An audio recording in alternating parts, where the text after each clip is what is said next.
Fala galera, Noviti da Colina aqui, sem enrolação vamos a mais notícias do Vasco, mas antes não esqueça de se inscrever e deixar seu like. 150 milhões de reais, Josh Vander prepara anúncio no Vasco com a chegada de novo patrocinador. A torcida do Vasco só deseja que o time mantenha a pegada nas próximas rodadas do Brasileirão e siga pontuando. Contra o Grêmio, a equipe vascaína se comportou muito bem. Mereceu vencer o Imortal e agora vai com tudo para enfrentar o Red Bull Bragantino, nesta noite, 17 às 19 horas, fora de casa. É mais um adversário difícil, mas o Vascão tem totais condições de vencer. Em outra ponta, o Gigante da Colina está pronto para anunciar um acordo milionário e, assim, oficializar a chegada do novo patrocinador master. O negócio com uma empresa portuguesa do ramo casa de apostas está sendo finalizada. De acordo com a ESPN, o Vasco já tem um acerto encaminhado e, caso feche, muita grana vai entrar nos cofres do Vascão, 75 milhões de reais por ano. O contrato seria por 2 anos. No total, o Vasco receberia 150 milhões de reais. É um dinheiro que seria muito bem-vindo ao clube, valoriza o uniforme e a 777 ficaria com mais recursos para investir no futebol. Ainda de acordo com a reportagem, o Cruz Maltino está aguardando apenas as garantias bancárias para deixar tudo alinhado. Os executivos da 777 só falam sobre o assunto quando a transação está fechada. Desde o ano passado, os donos vascaínos trabalham para buscar patrocinadores melhores. Na visão dos diretores, o Vasco já tem uma estrutura melhor e um elenco mais qualificado para receber mais dinheiro. Conversas aconteceram desde então e agora o negócio está sendo fechado. Nas redes sociais, a torcida vascaína gostou bastante dos valores e espera que tudo seja colocado no papel para assinatura. Pedrinho, presidente do Vasco, pede garantia que 777 irá cumprir acordo financeiro. Dentro de campo, o Vasco começou o Brasileirão Série A com um resultado positivo, venceu o Grêmio pelo placar de 2-1 no São Januário.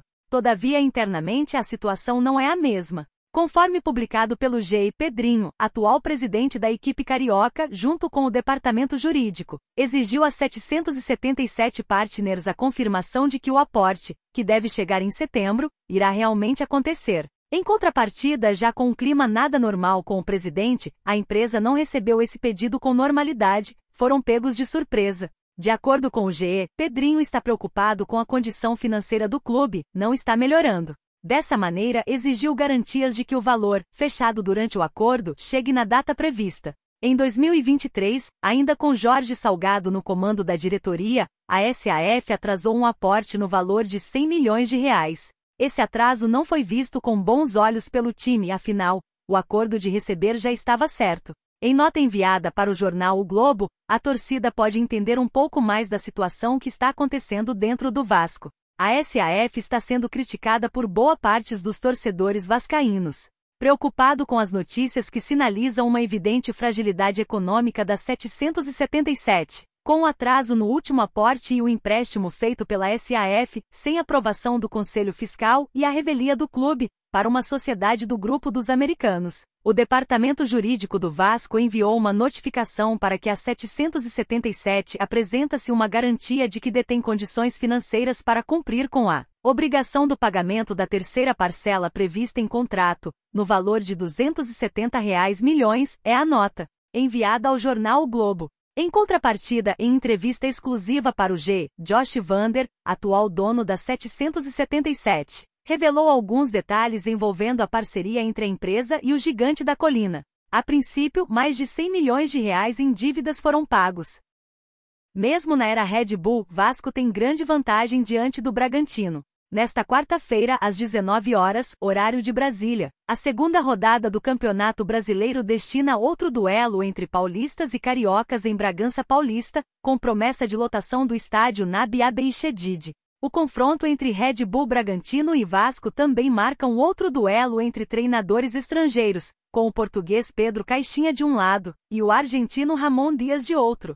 O Red Bull Bragantino vem da rodada inicial do campeonato com um bom empate no Maracanã diante do Fluminense, mas quer vencer a sua primeira partida na competição. O Vasco, por sua vez, vem embalado com a vitória diante do Grêmio em São Januário, e tem bons motivos para acreditar que conseguirá trazer pontos do interior paulista. Os confrontos diretos desde o primeiro entre os dois na Série A em 1990 possuem uma vantagem grandiosa do Vasco diante do Red Bull Bragantino, em uma tendência que sempre se manteve. Nem mesmo a mudança do Braga para a administração da Red Bull mudou a tendência, uma vez que apenas no Brasileiro de 1990, em que o Braga venceu por 1-0 em 2020, que os paulistas golearam o Vasco por 4-1, na única vitória da era Red Bull. Essas foram as únicas 2 vitórias do time de Bragança diante do Vasco, ambas no estádio Nabi Abeid. No retrospecto geral foram 19 jogos, e além das 2 vitórias do Bragantino, houve 7 triunfos do Vasco e mais 10 empates.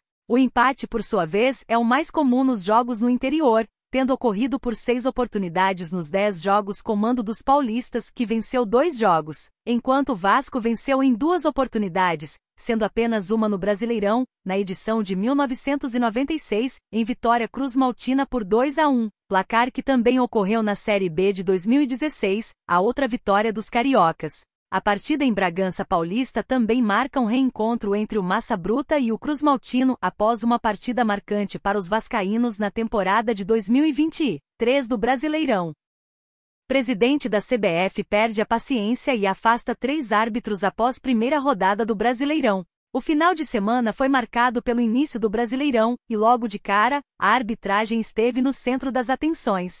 Com atuações muito criticadas pelos torcedores, 3 árbitros já foram afastados pela Confederação Brasileira de Futebol, CBF. Presidente da instituição, Edinaldo Rodrigues fez duras cobranças durante reunião com Wilson Seneme, presidente da Comissão de Arbitragem, e pediu melhorias para a sequência do torneio nacional. Durante o encontro ficou decidido que 3 árbitros serão afastados dos próximos jogos, ficando de fora até mesmo de partidas de divisões inferiores. O objetivo é que o trio passe por cursos de reciclagem.